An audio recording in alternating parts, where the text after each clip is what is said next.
তো বন্ধুরা, আমরা যাচ্ছি অনেক দিন পর ক্রিকেট খেলার জন্য। হ্যাঁ, তোমার কথা তো বলতেই পারি নাই। তোমরা কেমন আছো?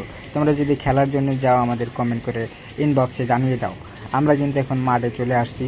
আমাদের সাথে কিন্তু অনেক কড়া প্লেয়ার আছে হায়ার করা। আমরা কিন্তু মাঠের কাছাকাছি চলে আসছি, মাঠের ভিতর প্রবেশ করেও ফেলছি। এখানে নাকি হাজার হাজার প্লেয়ার খেলে। এখন আমরা কিন্তু বিশাল একটা সেতু পাড়ি দিয়ে আমরা চলে আসছি মাঠের এপারে। কারণ আমাদের যে মাঠে গেছিলাম এই মাঠে আমাদের খেলতে দেয়নি, আমাদের তাইতালিতে পাড়া দিছে অনেক কটা প্লেয়ার। এই কারণে এখন কিন্তু আমরা কষ্টি পেঁচাইতেছি বল।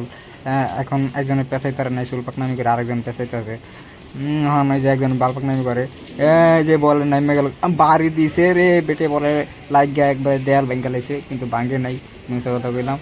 এখন আবার এই যে বল করার জন্য যাইতেছে, বল করব করব করব পিড়াইতেছে কেডা, ও মা শাওন এটা দি।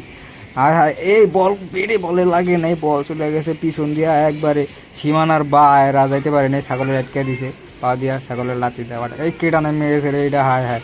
এই যে শরীফ আহমেদ বেড়ে বলে লাগায় গাছে রাখায় গেল গা বল। হায় হায়, রান লয়া লাইলো এক রান সামনে দৌড়ায়া।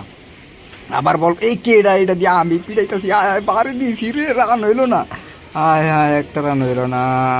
এই এটা কি আরে, বাড়ি দিছে বল কই গেল গা, হ্যাঁ বিশ্রা পায় নাকি আবার আয় হায় গেছে আউট। এটা কি হইলো, সামনে বল হারায় গেল গা, সীমানার বাইরে গেছে। আবার বৃষ্টি নেমে গেল, খেলা শেষ, খেলার পাইন মারা শেষ।